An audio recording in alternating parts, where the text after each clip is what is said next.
La libertad es una carga pesada. El hombre se acerca a la verdad a través de una sucesión de errores.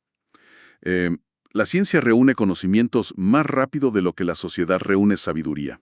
Son frases potentes, ¿no? Te dejan pensando. Totalmente. Y son el punto de partida perfecto para el material que vamos a analizar hoy. Definitivamente. Son de esas frases que te obligan a cuestionar lo que das por sentado. Exacto. Y de eso se trata este análisis.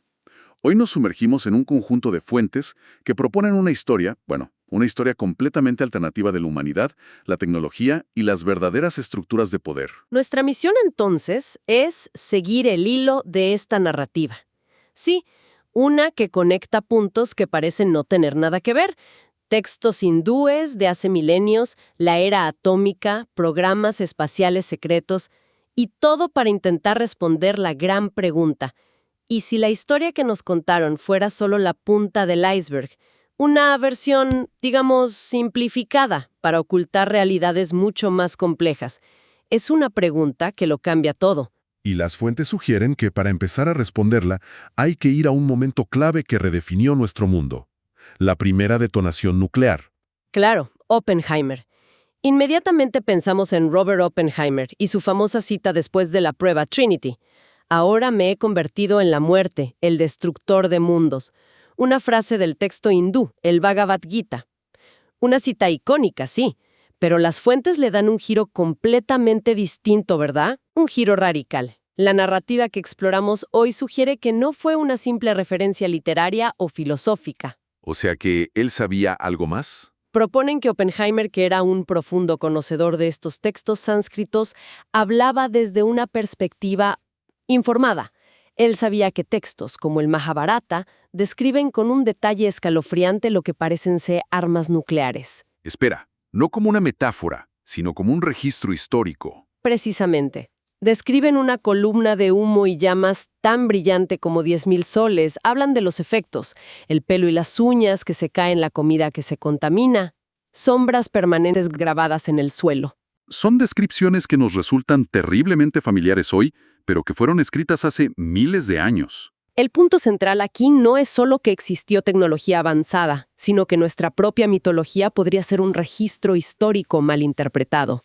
Ok, a ver, vamos a desglosar eso.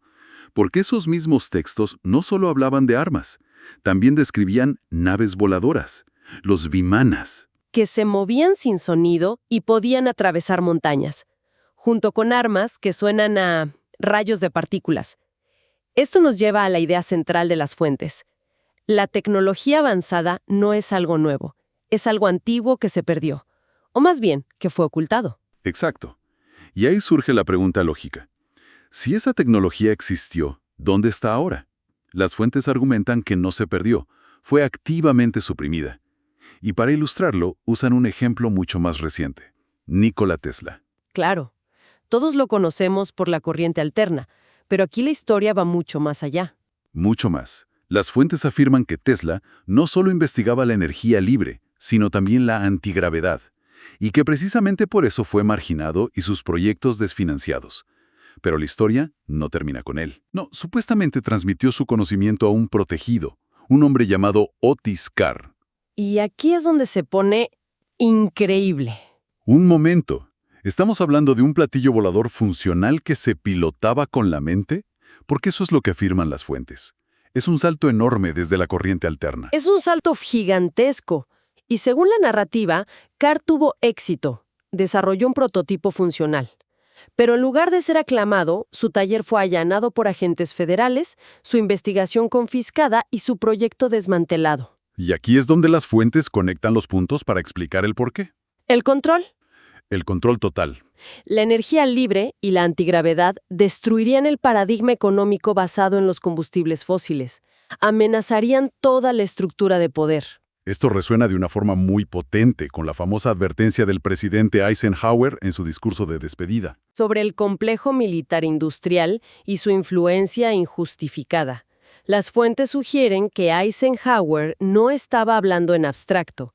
Sabía exactamente de lo que hablaba en un nivel mucho más profundo de lo que el público imaginó. Ok, si existe este complejo militar industrial, esta sombra que suprime tecnología, La pregunta lógica es, ¿de dónde salió? No pudo aparecer de la nada. Bueno, según esta narrativa, su origen moderno se encuentra en la Operación Paperclip. Después de la Segunda Guerra Mundial, Estados Unidos trajo en secreto a cientos de los mejores científicos nazis. Para trabajar en sus programas militares y espaciales. Esa es la versión oficial. Claro, aprovechar su conocimiento. La versión de estas fuentes es que fue una infiltración masiva en todas las estructuras de poder. La NASA, la CIA, el sector médico, los medios. Lo que nos lleva a otra pregunta inevitable. Si los nazis tenían una tecnología tan avanzada, ¿de dónde la sacaron ellos? Y aquí es donde la historia se vuelve aún más extraña, casi de ciencia ficción. Las fuentes afirman que el avance tecnológico nazi no provino de la ingeniería convencional, sino del contacto con entidades no humanas. Mencionan a una medium, ¿no? María Orsic. María Orsic y la Sociedad Brill. Supuestamente, Orsic canalizaba diseños de naves antigravedad, los platillos volantes, directamente de seres extraterrestres. Y con esa tecnología no solo buscaron ganar la guerra, establecieron una base secreta en un lugar impensable, la Antártida.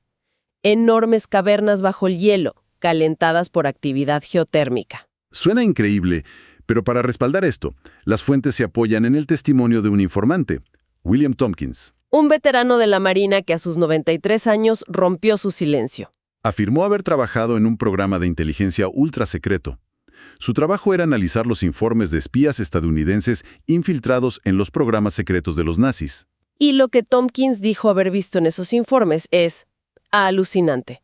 Esto va mucho más allá de simples diseños canalizados. Mucho más allá. Según Tompkins, los alemanes no solo diseñaron naves a partir de planos. En un momento dado recibieron vehículos espaciales completamente nuevos y funcionales. ¿De quién? De una raza extraterrestre reptiliana a la que él llama los Draco. La narrativa describe una alianza formal. Una alianza con un objetivo. Doble. Primero, ayudar a Hitler a eliminar a las poblaciones indeseables. Y segundo, usar al resto de la humanidad como mano de obra esclava para construir una flota de naves de guerra espaciales para los Draco. Espera. Reptilianos. Detengámonos un segundo.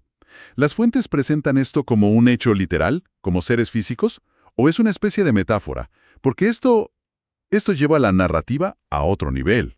Lo presentan como un hecho literal, y usan esta premisa para reinterpretar eventos históricos clave de la posguerra. Por ejemplo, la Operación High Jump, en 1947. Oficialmente una expedición científica a la Antártida. Según esta narrativa, fue una operación militar masiva, liderada por el almirante Byrd, con una flota de guerra, para erradicar las bases nazis. Y dicen que terminó en un desastre para los estadounidenses, repelidos por naves muy superiores.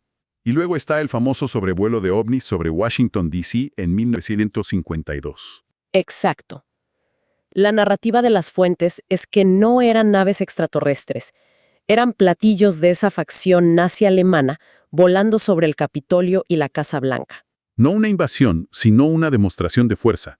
Para forzar al gobierno de Truman a firmar un tratado, aceptar su infiltración y colaborar, lo que nos lleva de vuelta a Paperclip y al complejo militar industrial. Si esto es cierto, sugiere que la Segunda Guerra Mundial, en cierto modo, nunca terminó. Esta historia ya es increíble, pero las fuentes dan un salto aún mayor, mucho más atrás en el tiempo, para hablar no solo de tecnología, sino de la propia naturaleza de quienes han gobernado el planeta. Sí, aquí presentan una de sus ideas más impactantes. La existencia de un linaje de élite, no del todo humano, caracterizado por tener cráneos alargados, que ha gobernado secretamente la Tierra durante milenios. Y citan evidencia de todo el mundo. Vemos las representaciones en el antiguo Egipto, ¿cierto? Akenatón, Nefertiti y sus hijas. Todos con esos cráneos extrañamente alargados. Pero no son solo dibujos. No, para nada. En lugares como Mesoamérica y Siberia se han encontrado cráneos reales con estas características. Y luego están los cráneos de Boskop, en Sudáfrica. Se estima que estos seres tenían una capacidad cerebral casi un 30-40% mayor que la nuestra. Una sociedad de genios. ¿Qué les pasó? La teoría que proponen estas fuentes es que no desaparecieron, se ocultaron. Afirman que se refugiaron en lugares como el Vaticano, ocultando sus cráneos con las mitras papales, y desde allí su linaje se extendió a través de las familias nobles de Europa. El clan de Este en Italia, la realeza británica, española, escandinava. Y la conexión, según las fuentes, llega hasta hoy y hasta Estados Unidos de una forma muy directa. Sí, y este dato es de los que te dejan helado. Citan un estudio genealógico que encontró que 42 de los 43 presidentes de Estados Unidos, hasta ese momento, descienden de un ancestro común, el rey Juan I de Inglaterra. ¡Wow!